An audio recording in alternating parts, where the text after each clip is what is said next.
कथावाचक के अपमान पर मचे बवाल की। सोमवार को इटावा में कथावाचक मुकुटमणि यादव और उनके सहायक संत कुमार यादव से मारपीट और उन्हें अपमानित करने का मामला अब जातिगत लड़ाई में तब्दील होता दिख रहा है। एक तरफ कथावाचक के समर्थन में अहीर और यादव समाज के लोग खड़े हैं, तो वहीं दूसरी तरफ ब्राह्मण समाज के लोग। इटावा में कल अहीर समाज के लोगों ने प्रदर्शन के दौरान पुलिस से भिड़ंत की। आज समाजवादी पार्टी के अध्यक्ष अखिलेश यादव ने ब्राह्मण समाज की बैठक बुलाई। पुलिस हाथ में पिस्टल लेकर दौड़ रही है। फिर पुलिस पीछे की ओर भागती नजर आ रही है।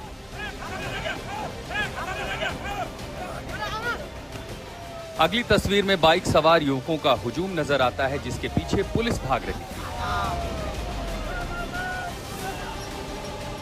फिर एक और तस्वीर सामने आती है। पुलिस जीप के टूटे हुए शीशे, आसपास बिखरी ईंट। ये पूरा मामला उत्तर प्रदेश के इटावा में एक कथावाचक और उनके सहयोगी के पिटाई से जुड़ा हुआ है। दावा है कि अहीर रेजिमेंट के लोग उस गांव के बाहर तक पहुंच गए जहां यादव कथावाचक पीटे गए। बाइक पर बैठे अहीर रेजिमेंट के लोगों को पुलिस ने रोकने की कोशिश की तो पत्थरबाजी हुई। पुलिस की गाड़ी पर पथराव हुआ। पुलिस द्वारा हवाई फायरिंग करने का दावा है। भीड़ को गांव में घुसने से रोकना पड़ा। इटावा में ही यादव सभा के लोग प्रदर्शन करते हुए ज्ञापन देने भी पहुंचते हैं।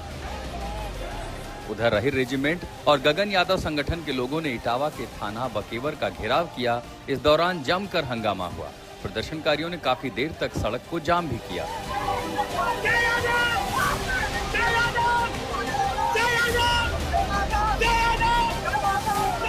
एक तरफ कथावाचक के समर्थन में यह सब हो रहा था, तो दूसरी तरफ इटावा में ही उस ब्राह्मण परिवार के पीछे भी लोग खड़े नजर आए, जिस परिवार पर यादव कथावाचक को जाति की वजह से पीटने का आरोप लगा। इस परिवार का समर्थन करने कल ब्राह्मण महासभा के नेता पहुंचे। उत्तर प्रदेश के देवरिया की भी तस्वीर देखिए। यहाँ ब्राह्मण समाज के लोगों ने एकजुटता का प्रदर्शन किया।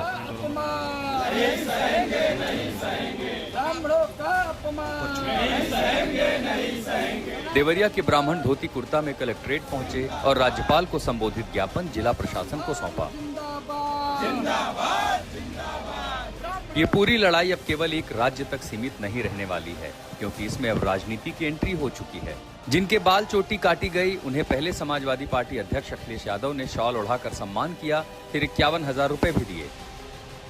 जिनके बाल काटे गए, जिनकी चुटिया काटी गई, वो अपने भगवान की भी नहीं भगवत गीता गा सकते, अपनी कथा नहीं कह सकते, अपने भगवान की नहीं। आप बताओ, हनुमान जी की जाति किसने बताई? प्रभु श्री राम की जाति किसने बताई? अब बीजेपी को ये तकलीफ है, भगवान कृष्ण का प्रचार ज्यादा है, उसे दुनिया में पूछते हैं। उनकी चेतावनी की भी आवश्यकता नहीं है, उनकी पीढ़ी के फार्मूले की आवश्यकता नहीं है। आते ही मुख्यमंत्री योगी आदित्यनाथ स्वयं ही सक्षम है। उन्हें कोई संज्ञान में विषय आता है या सरकार के अधिकारियों के संज्ञान में कोई विषय आता है कि गलत हुआ है तो कार्रवाई होती है। अब इसमें हर चीज में पीढ़ी ढूंढते हैं, तो कम से कम भैया एक कथा काम छोड़ दो, इसको पीढ़ी में ढूंढो। ये पीढ़ी का व्यवस्था नहीं है, ये सामाजिक स्नेह और सामाजिक विद्वेष का विषय है। इसके ऊपर प्रशासन अपना काम कर रहा है। पूरा विवाद सोमवार को शुरू हुआ, जब कथावाचक मुकुटमणि यादव और उनके सहायक संत कुमार यादव के साथ मारपीट और बदसलूकी की गई। कथावाचक के मुताबिक उन्हें यादव होने की वजह से पीटा गया, जबकि दूसरे पक्ष ने उन पर जातिगत पहचान छिपाने और महिला से छेड़छाड़ करने का आरोप लगाया। इस मामले में कल जब कथावाचक और उनके सहायक पर एफआईआर दर्ज करने की बात सामने आई, तो 3 दिन बाद मामला फिर से भड़क गया। आज तक ब्यूरो। कथावाचक का मामला सियासी रूप से तूल पकड़ता जा रहा है।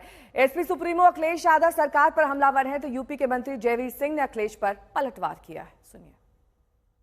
अखिलेश यादव जी ने इस घटना को बिना तथ्यों को सोचे समझे या परीक्षण किए इस घटना को जातवादी रंग और रूप देने का अपने बयान से पर्याप्त किया।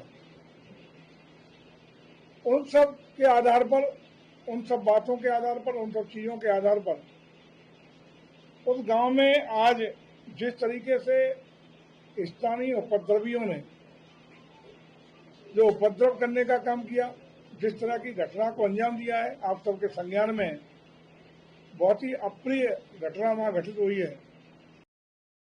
और आज तक ने इस पूरे मामले में पूर्व केंद्रीय मंत्री उमा भारती से बातचीत की। उन्होंने इसे सियासी विवाद बताया। सुनिए। मुझे तो लगता है जैसे पूरा आयोजन हुआ है ये, ये इसकी एक्सपर्टी पहले केजरीवाल जी के पास में थी कि जब उन्हें कोई बड़ा प्रचार करना होता किसी मुद्दे का तो पूरा खुद रचना करते थे, विरोध की भी और समर्थन की भी।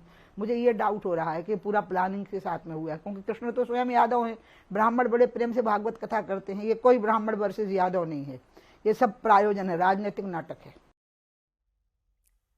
कुमार अभिषेक मेरे सहयोगी इस वक्त तमाम जानकारी के साथ जुड़ गए हैं। कुमार, जिस तरीके से कथावाचक का मामला तूल पकड़ता जा रहा है, उमा भारती की बात में काफी दम दिखाई दे रहा है। वे कह रही हैं कि प्रायोजित है, पूरा स्टेज एक ड्रामा है, सबके अपने अपने हित हैं। नहीं, बिल्कुल। देखिए, बीजेपी और बीजेपी से जुड़े हुए लोग इसे कहीं ना कहीं प्रायोजित बता रहे हैं, जबकि जो समाजवादी पार्टी है, अखिलेश यादव हैं, और जो विपक्ष है वो इस पूरे मामले को एक अलग तरीके से देख रहा है। उसका मानना है कि जिस तरीके से शुरुआत में जाति पूछकर भागवत कथा के बाद मारपीट की गई, शिखा काटी गई, नाक रगड़वाए गई, ये ऐसी चीजें हैं जो कि कम से कम अब के सभ्य समाज में इसे एक्सेप्ट नहीं किया जा सकता। मामला निश्चित तौर पर गांव में शुरू हुआ और कल देखिए, कल जो एक अहिर रेजिमेंट करके एक संगठन बना है उसने गांव पर हमला कर दिया। मामला शांत हो रहा था, लेकिन अब लगता है कि ये मामला जातियों के संघर्ष का रूप न ले इसकी इस पर नजर रखनी होगी। अब 2 दिन पहले तक अखिलेश यादव ने इस पर प्रेस कॉन्फ्रेंस किया था, उन्हें बुलाकर सम्मानित किया था, जिसे कई राजनीतिक दलों ने उसे जोड़ा कि अगर इस तरीके से चीजें नहीं होती तो शायद ये इतना एग्रेवेट नहीं होता, ये मामला इतना एस्केलेट नहीं होता। लेकिन जिन यादव समाज के पुजारियों के साथ किया गया, हालांकि बाद में महिलाओं ने आरोप लगाया कि उनके साथ भी अभद्रता की गई, छेड़छाड़ की गई, लेकिन आपको एक बात बता दें कि छेड़छाड़ का कोई एफआईआर दर्ज नहीं हुआ है। ये जरूर हुआ है कि पहचान छुपाने, नाम बदल कर आने और जाति छुपाने जैसी बातें हुई हैं, और इसे लेकर के सिर्फ और सिर्फ सियासी पार्टियां ही नहीं, यहां तक कि शंकराचार्य भी कूद पड़े हैं।